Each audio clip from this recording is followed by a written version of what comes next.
आपकी आईटीसी पर फिलहाल दिन का लो है लगभग 214 और अब 220, लगातार पांचवें दिन हरा निशान। जी जी शैली, देखिए जो मार्केट दिखा रहा है, जो बिहेवियर, उसमें फ्लाइट टू सेफ्टी या सेफ हेवन इन्वेस्टिंग बोले या जो भी बोले, वो उसका एक एलिमेंट बहुत क्लियरली उभरता हुआ दिख रहा है शैली। तो जो अगर फार्मा नहीं चल पा रहे या फार्मा में थोड़ी सी अभी भी लोगों को ये डाउट है कि रिवाइवल आते हुए समय लग सकता है, तो आपको एफएमसीजी में जो नाम चले नहीं है, जिसमें अभी भी आपको वैल्यू अनलॉकिंग बाकी है, उसमें ही आईटीसी बहुत क्लियरली खरा उतरता है। पोर्टफोलियो इसका इतना बढ़िया है। और आप याद रखिए कि इनका जो होटल का जो कारोबार है, जो सबसे बड़ा नेगेटिव रहा था ये पिछले कुछ तिमाही में, ये पैंडेमिक और लॉकडाउन को लेके, वहां पे मुझे लगता है कि जैसे ही ये वैक्सीनेशन की ड्राइव खत्म होगी, जो इंटरनेशनल टूरिस्ट का आना जो शुरू जब हो जाएगा, वहां पे आपको इनके सारे होटल जो है उसका चलन दिखेगा। Same thing east India hotels हो या ताज हो। तो उस लिहाज से अगर आप देखें तो आईटीसी का जो होटल बिजनेस है, which is only drag currently, वो आपको पॉजिटिव होता हुआ दिख सकता है। और उस वजह से ये री रेटिंग जो है, टोबैको, एफएमसीजी और अब होटल्स भी आपको काम आने लगेंगे उसमें। तो मेरे हिसाब से इसमें थोड़ी सी आपको मोमेंटम की शुरुआत हुई दिख रही है, वो चलती रहेगी। और बजट में अगर कोई हॉस्पिटैलिटी को लेके अच्छी न्यूज आ गई तो ऐसे ही इसमें चार चांद लग जाएंगे। अब नतीजे रैलिस इंडिया के उम्मीद से बेहतर, स्टॉक में शानदार आप रिकवरी देख रहे हैं, 293। पोजिशनली क्या राय रखते हैं आप रैलिस इंडिया पर? अभी कुछ ही समय पहले हम लोग यहां पर एक हाई ट्रैक कर रहे थे 313 रुपए का।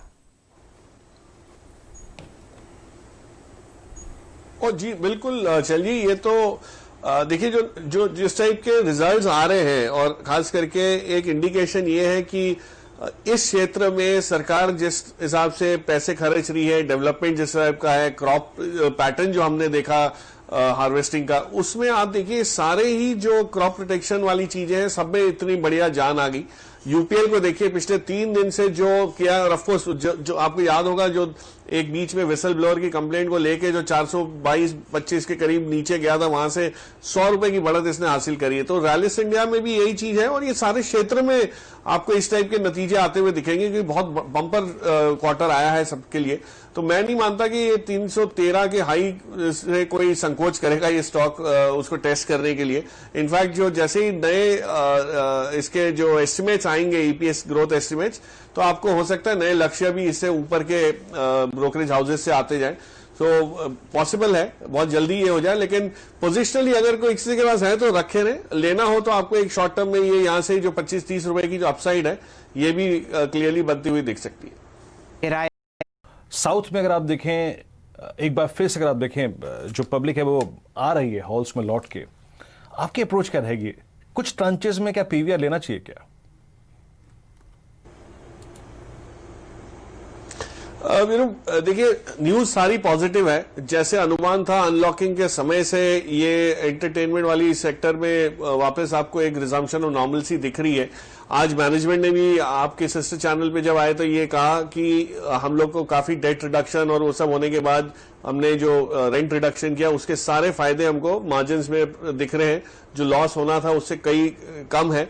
बट एक चीज याद रखिएगा कि पीवीआर में एक बहुत क्लियर कट वो है कि यहां से आगे जो पाइपलाइन ऑफ मूवीज है, जो रोल आउट ऑफ मूवीज है, वो अगर कहीं ना कहीं उसमें आ जाती है तो आपको उस टाइप का फुटफॉल नहीं दिखेगा। और आज 50% की कैपेसिटी पे ही ये लोग कामकाज कर रहे हैं, तो आप समझ सकते हैं फिक्स कॉस्ट थोड़ी सी ज्यादा रहती है, तो थोड़ा सा इस पर स्ट्रेस जरूर रहेगा। और मार्केट अगर थोड़ा हल्का करेक्ट होने की इच्छा दिखाता है अगर, या चेष्टा करता है, तो वहां पे इस टाइप के स्टॉक्स में करेक्शन ज्यादा आ जाता है।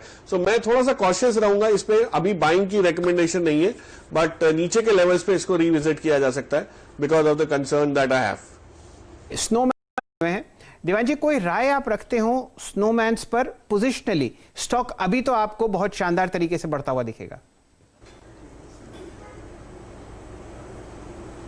नहीं बिल्कुल चलिए, इसके इस जो सारे फैक्टर्स हैं वो पॉजिटिव ये दिखा रहे हैं कि भाई फाइनली इस कंपनी की जो सबसे बड़ी दुविधा थी, इनकी जो कैपेसिटी थी, उसको कैसे रीफर्स को यूज कर पाए और उस पर कैसे मोनेटाइज कर पाए एसेट्स को, वो ये वैक्सीन को देखते हुए लग रहा है कि जिस हिसाब से जिस स्केल से वैक्सीन का ट्रांसपोर्टेशन रहेगा, चाहे वो बैंगलोर से हो या पूना से हो, तो लास्ट माइल कनेक्टिविटी में इनका काफी श्रेय रह सकता है।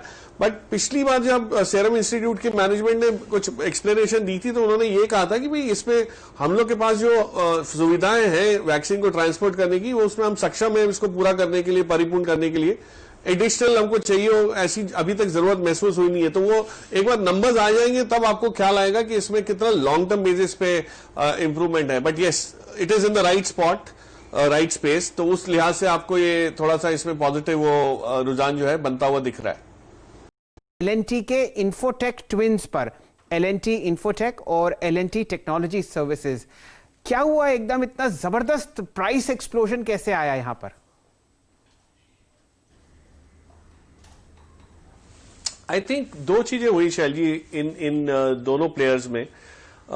L&T की पेडिग्री को लेके जो एक्सेस उनको मिला है जो ग्लोबल बिजनेस का, वो बहुत ही कम आईटी कंपनीज को इतनी जल्द नए कॉन्ट्रैक्ट्स विन्स में तब्दील होते हुए दिखा है। आपने देखा जो दिग्गज कंपनी है उनको नए कॉन्ट्रैक्ट्स या नए विन्स मिलने के लिए काफी समय लग जाता है। वो जीत हासिल करने के लिए नए कॉन्ट्रैक्ट्स की वो काफी समय, काफी जद्दोजहद करनी पड़ी। L&T की जो पेडिग्री है और जो फुटप्रिंट था, इनकी जो समझ है, LTTS फॉर एग्जांपल जो इंजीनियरिंग सर्विसेज में जो कारगर है और जहां पे बहुत ही अच्छी तरह डिलीवर कर पाए हैं, उनके काम की वजह से उनको इतने रिपीट ऑर्डर्स मिलते हैं। और LTI ने जो डिजिटाइजेशन को लेके जो कारोबार शुरू किया था, शुरुआत से ही उस पर फोकस रखा, क्योंकि वो एक जगह ऐसी थी जो सभी के लिए नई थी।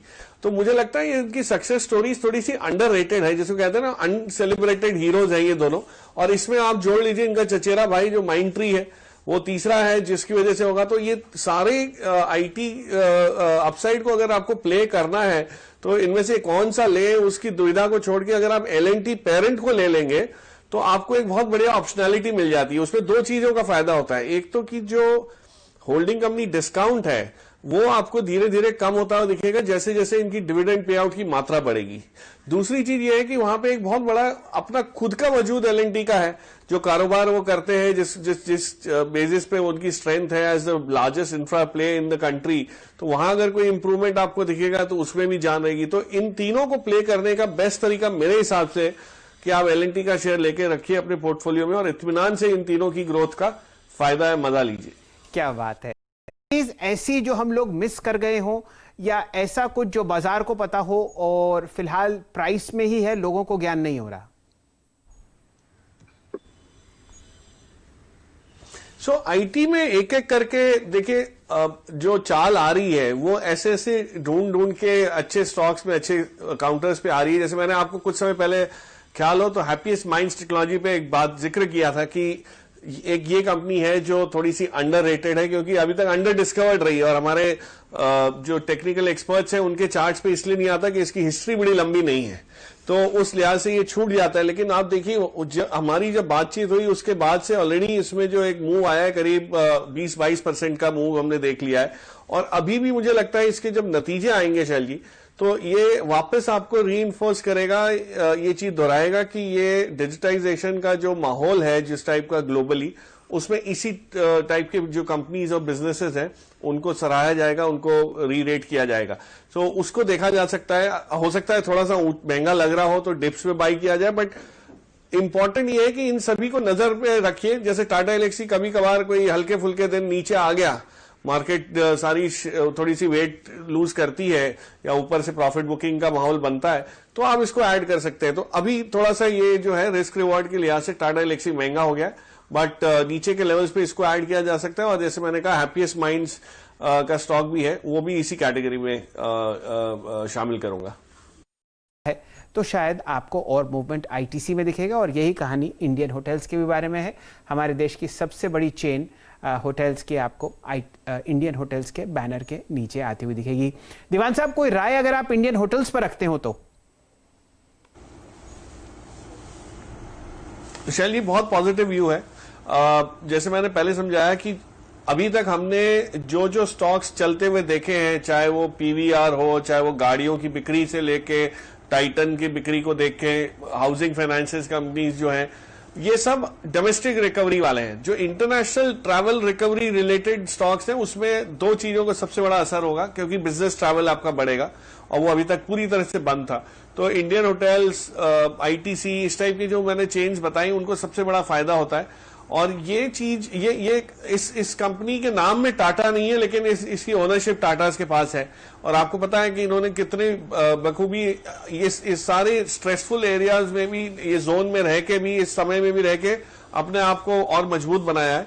तो उस सारी मजबूती का, इस सारी जो परिवर्तन जो लाए हैं उसका असर अब आपको दिखना शुरू होगा पीएनएल पे। जो बैलेंस शीट स्ट्रांग रही तो पीएनएल पे असर दिखेगा और अगले 2 साल में इसकी रेटिंग जो है, ये री रेटिंग जो है, ये बहुत अच्छी तरह हो सकती है in terms of EPS expansion and P multiple expansion. So I think underrated sector है और इसमें सिलेक्ट बेसिस पे अगर आप इन्वेस्ट करें, लॉन्ग टर्म बेसिस पे 2-3 इयर्स का होराइजन रखें, आई एम श्योर ये बहुत अच्छे रिटर्न आपको दिलवा सकते हैं।